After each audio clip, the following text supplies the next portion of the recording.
I'm a publisher, and one day my daughter Christina asked me to write a novel with her.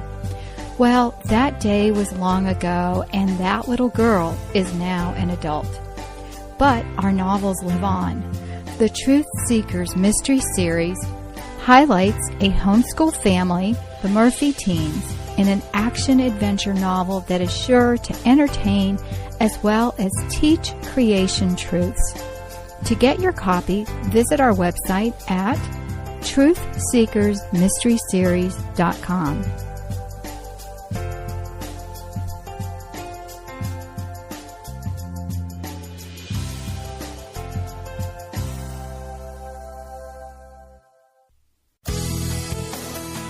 This is a production of the Ultimate Homeschool Radio Network. Welcome to the Vintage Homeschool Mom Show.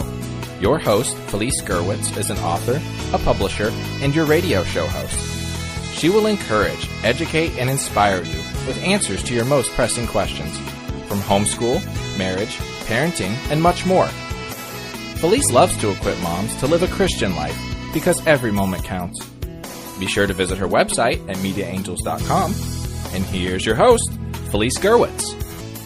Hey everyone, welcome and Happy New Year. If you're listening to this at the beginning of the new school year or even the beginning of the new year, today we are going to talk about the new school year and great expectations a lot of times, which falls short. And this is episode 458. And you can find today's show notes at vintagehomeschoolmoms.com. Well, what do you want out of your school year? Even if it's mid-year, you can begin with a bang instead of a blah. So I am going to share with you more than 32 years of homeschool experience, and hopefully this is going to help you and your family. Please visit my website at mediaangels.com where you'll see discounts on different books, even print books, as well as some subscriber freebies that you can find on the Ultimate Homeschool Podcast Network. Just look for the subscribe button and be sure to subscribe to our newsletter because you will get the updates on all of the exciting discounts we have as well as with some of our partners. And I hope that you share this episode with a friend. And also, I'm trying to break my current record of downloads, so I would love to do that in this new year, and I can with your help, as well as give this podcast a star rating, and that you can do on your podcast app.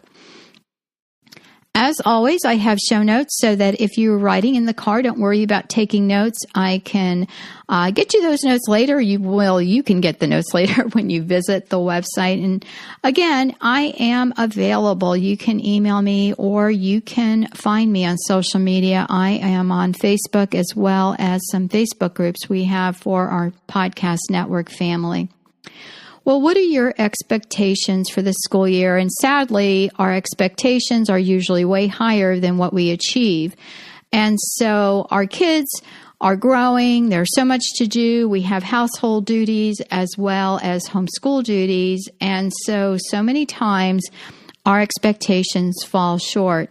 I have a link on the show notes to my mid-year evaluation, and that is a podcast I did some years back when my husband told me to do 3 evaluations, beginning of the year, mid-year, and end of the year to see how I was doing. And that way, I actually found in doing my end of the year evaluation that we did so much more than I thought we did.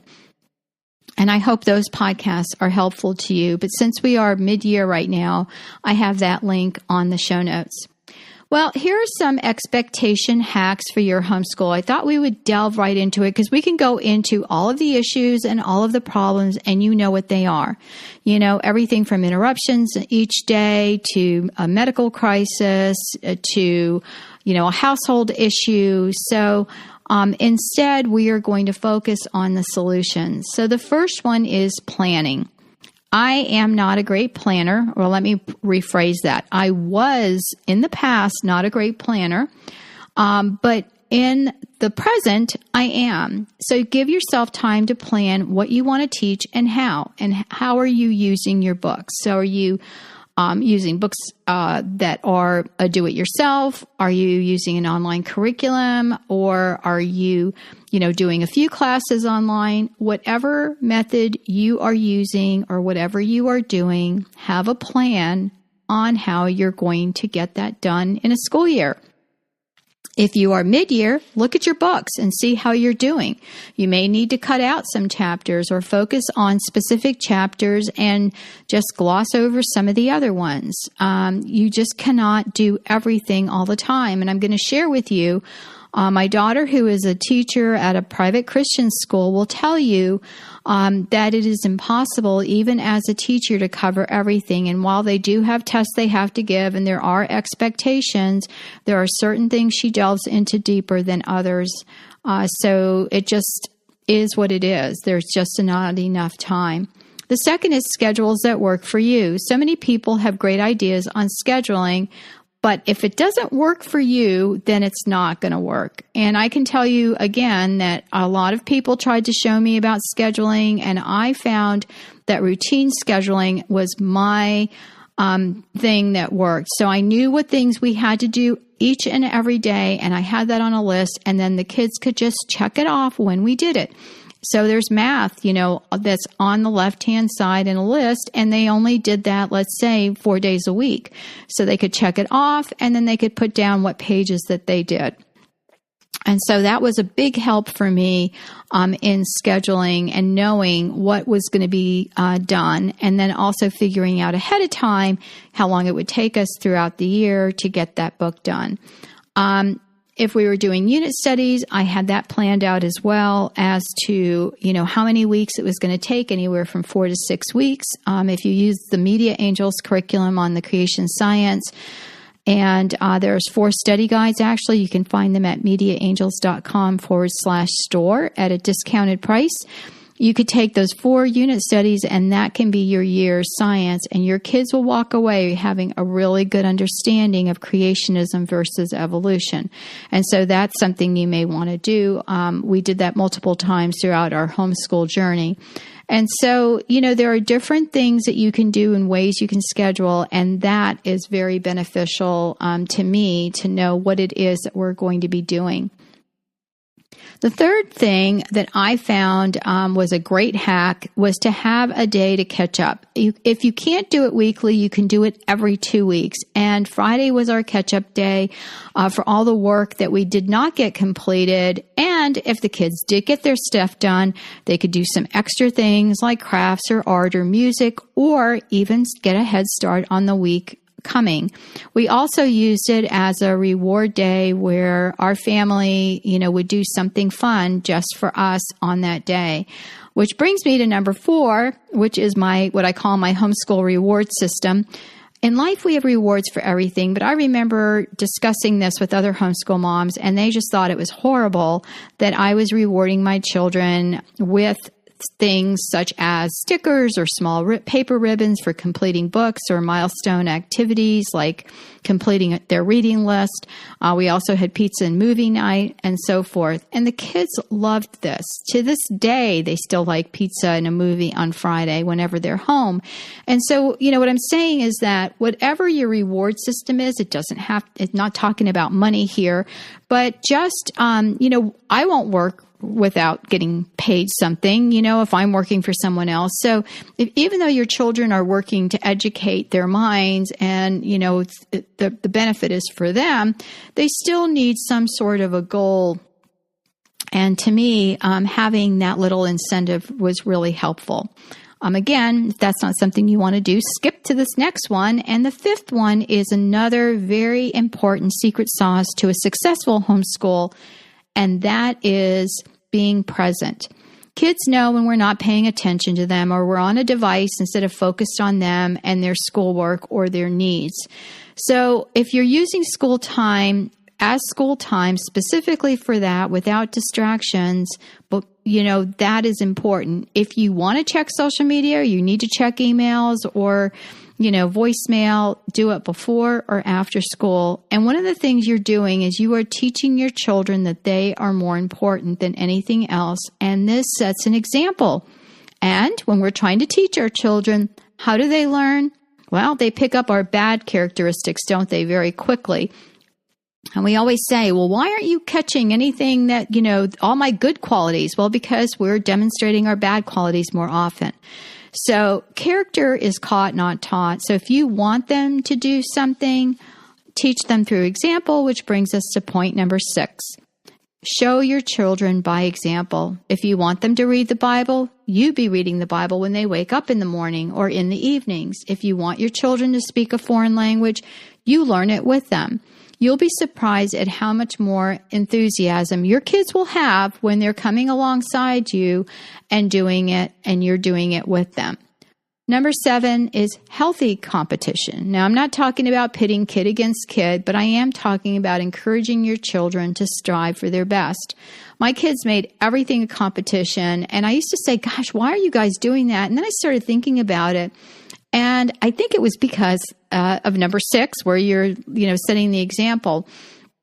But even though I didn't play sports in school, and most of my kids played sports in their homeschool journeys, and 2 of them played in college, the point here is that I would make things a little competition. So, for example, we were walking on the beach, and I would say to the kids, who wants to race mommy?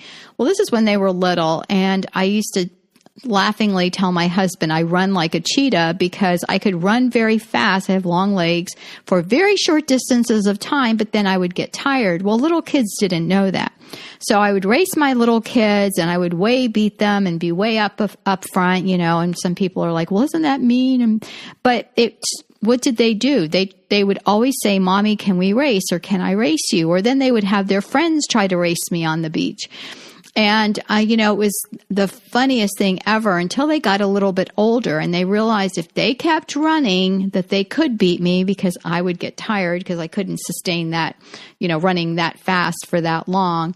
So, one of the things that I found was in having the kids compete, they could say things like, who can catch, like we have a pond. So who catches the first fish, or playing basketball, or even playing games like chess, and the winner gets the other. This is what they would bet. They bet each other waters or dessert. So when we're sitting there watching television or a movie, then that other person says, okay, I want to cash in my 1 water or my 1 dessert. And then the other person has to get up and get them a dessert. So as you can see, it's nothing horrific, but it was really fun. I mean, to this day, even when my kids come home from college and older kids are around, they're always betting this type of thing. So it's harmless, but it also, I believe, is healthy competition, and they have such a good time together. Number 8 is self-competition, allowing the children to beat their previous score in math or memorization work or improve their writing or art skills, whatever that is. These are ways that we can encourage their child to do their best. I find that there is so much mediocrity today in education, in attitudes of kids. Why do the best you can? Just do enough to get by. And we find that, don't we? We find that in our society. We find that every time we go get, fast food, or we, go somewhere where someone maybe isn't being paid as much. There's no more pride in the work you're doing. And so that's why I always try to be very thankful and appreciative, no matter where I go. But I think that self-competition gives our children a way to rise above just doing what they have to do to get by. Number 9 is memorization work. Now, I will tell you, with my first 2 kids, I was not a big fan on memorization, but as I continued homeschooling, I found how important that was, especially when the children are younger and their minds are like sponges, but it works no matter what age they are. Having them memorize Greek and Latin roots, chemistry periodic tables, multiplication facts. I had huge charts of different types of birds and animals. And so what I would do is I would point, the charts were far enough away where they couldn't read the word, and I would just point to them, and the kids would start memorizing all of these different birds. And, some of them were, water birds. Some of them were like, I remember one was the oh my gosh, I can't remember, something bunting, and my kids would see it out in nature and they would say, oh, that's a whatever. And people are like, how do they know that? And I said, well, because we have these bird charts and these animal charts. And so what I did was I came up with a list that I had on a clipboard, and it was blank and I could make copies of it. And so when the kids got it right, I just had their names on it. And I just put check marks next to it, and then they could see their scores. We wouldn't necessarily do it every week, but at least 2 or 3 times a week. And they got really good at it. And so these are things you can do just for fun, review with your kids, and you have a check off, and they can continue to improve. And that's so good for their minds. And the last thing is character. No matter how smart they are or how accomplished your child is, without good character, their lives are going to be very difficult. Good character is one of those job skills that people look for. They want people they can trust, people that they can count on, people that are going to be honorable. And so, again, I give away character planners. I've created 2 years worth that you can find on my MediaAngels.com website that you can print out for your children. I have a page in there where I explain to parents, what the ultimate goal is going to be and some really fun activities that you can do together as a family. You can add to this list. Be sure to keep your expectations to what is reasonable that you can accomplish this year. And it's difficult. A lot of times, we can teach in blocks of time. There's all kinds of funky things out there on how to schedule and do things. But if it doesn't work for you and your family, it's just not going to work. And realize it's okay to change. We went from books to workbooks to unit studies in the middle grades, and then back to books and workbooks in high school because I had some college-bound kids. So depending on what you want to accomplish with your family, there is no one-size-fits-all or most or whatever. Each child is different, and in our quest to get it done perfectly, a lot of times we overlook the greatest gifts that are right in front of us. And the biggest gift you can give your child is a desire to learn. After schooling is over, there is, time for your children to get work and to go to work and to have their own families and so forth. And what is our end goal? Our end goal needs to be to encourage them that they can learn and keep learning. My middle son taught himself mechanics and is currently fixing a wrecked truck that he purchased for $6,000. Now, this is not his first project. He's done many, many of these. And he thinks he could make a profit of $10,000, he said, unless he sells it to his brother, and then he'll, make a lot less. But that's after the cost of repairs. And he does this as a hobby. He thinks it's fun. He learned how to do it on his own. And it's really amazing to me because I knew he was mechanically minded when he was in high school, and I kept wanting to get him into some kind of trade school, and he wasn't interested. He didn't like the idea of being greasy and dirty all the time, was what he told me. But he doesn't mind doing it part-time and making extra money. So, I encouraged him in this way when we were homeschooling, and I'm so proud of him for continuing to do something that is a very lucrative hobby for him. And we have to encourage our kids' gifts. It doesn't necessarily turn out, to be a full-time job, as in the case of my son, which is why I wanted to share that story. But we look at our children's gifts and we look at encouraging them no matter what. So take the time to talk to your spouse about your child, and then ask your kids, what do you want to do? What is it that you want to focus on? What is it, as we're homeschooling and in our homeschool journey, that you want to learn? And make that happen, family and friends, because you can. It is, something that we can do now. The internet is so vast. There are so many things that are available. Several of my podcasters both have online classes that are amazing. One has a class on coding if your children are interested in computer coding. So, these are things to look forward to, and I'll put some links in the show notes. I better write myself a note or I'm going to forget.